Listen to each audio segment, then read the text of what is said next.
Good morning, everyone. I Swati Pandey, faculty in EX department, SIRT Bhopal.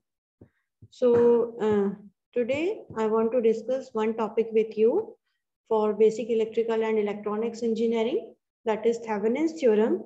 So let us just start. Firstly, I will discuss the statement of this theorem. According to this statement, you can use this theorem in any linear active or bilateral network having number of voltage source or current source with resistance can be replaced by a simple equivalent circuit having single voltage source in series with single resistance.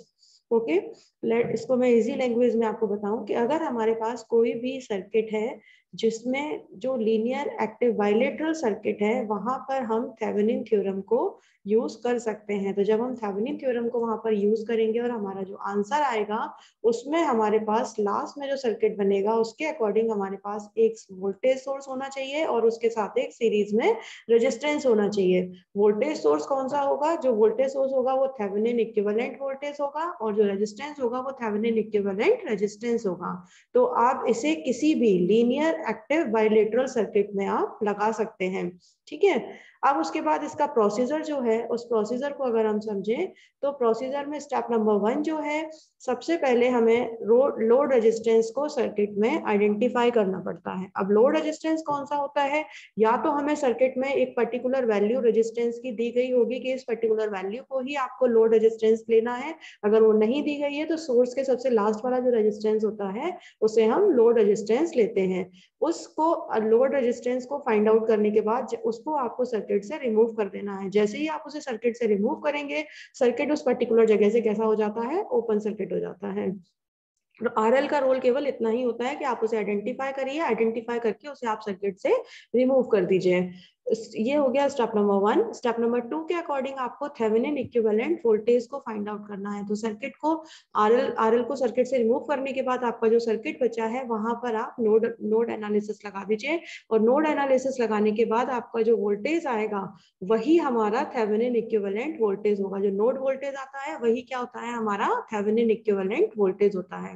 उसके बाद हम क्या करते हैं यहाँ पर कि आपको जितने भी सर्किट में क्या दिए गए हैं, रेजिस्टेंस दिए गए हैं, उसका इक्विवेलेंट निकालते हैं जिसे हम क्या बोलते हैं? आरटीएच बोलते हैं, है ना। आरटीएच को निकालने के लिए आपको सर्किट में से जो भी सोर्सेस हैं उन्हें आपको सर्किट से हटा देना है। अब हटाने का क्या प्रोसीजर होगा कि जो भी आपके वोल्टेज सोर्स हैं उसको हटाएंगे तो सर्किट उस जगह से शॉर्ट हो जाता है और अगर करंट सोर्स है तो उसको वहां से हटाएंगे तो सर्किट कैसा हो जाता है? ओपन सर्किट होता है।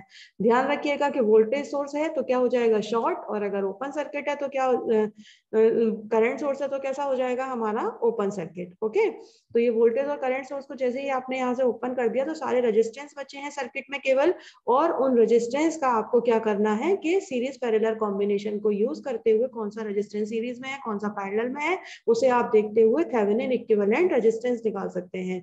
याद रखिएगा आरएल केवल फर्स्ट स्टेप में ही सर्किट से रिमूव हो गया, फिर पूरे कैलकुलेशन में आरएल कहीं यूज नहीं होगा, ना तो वीटीएच में ना ही आरटीएच में। और लास्ट में आपको क्या करना है? आईएल निकालना है।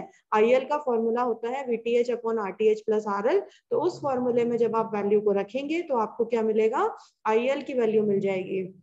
और उसके बाद हम लास्ट में क्या करते हैं? थेवेनिन इक्विवेलेंट सर्किट को ड्रॉ कर देते हैं। अब देखिए आप जो सर्किट बनेगा वो किस तरीके से बनेगा। देखिए ये हमारा एक सर्किट है। कैसा सर्किट है? कैसा नेटवर्क है? ये लीनियर एक्टिव बाइलेटरल नेटवर्क है। यहाँ पे हमने क्या किया? थेवेनिन थ्योरम को लगाया। तो जब आपने इसमें थेवेनिन थ्योरम को लगाया तो सबसे पहले तो आपने क्या कर लिया कि आरएल को रिमूव कर लिया और इसमें जो करंट जा रहा है वो जा रहा है आईएल। लास्ट में जब पूरी कैलकुलेशन आपने कर ली, पूरी कैलकुलेशन किस तरीके से कर ली कि सबसे पहले आपने इस आरएल को सर्किट से रिमूव कर दिया। आरएल को रिमूव करने के बाद आपने क्या कर दिया? नोड एनालिसिस लगा के पूरा क्या निकाल लिया? आपने वोल्टेज निकाल लिया। जो वोल्टेज आया वो ये वोल्टेज है जिसे हम वीटीएच से रिप्रेजेंट करेंगे, और सारे रेजिस्टेंस का सीरीज पैरेलल कॉम्बिनेशन के थ्रू आपने क्या निकाल लिया? आरटीएच निकाल लिया, इक्विवेलेंट रेजिस्टेंस निकाल लिया। वो यहाँ पर आपको क्या मिलेगा? इक्विवेलेंट रेजिस्टेंस मिलेगा। ठीक है ना। तो ये पूरा आपका थेवेनिन थ्योरम को सॉल्व करने का प्रोसीजर है। इस तरीके से आप थेवेनिन थ्योरम को सॉल्व कर सकते हैं। Okay, thank you so much.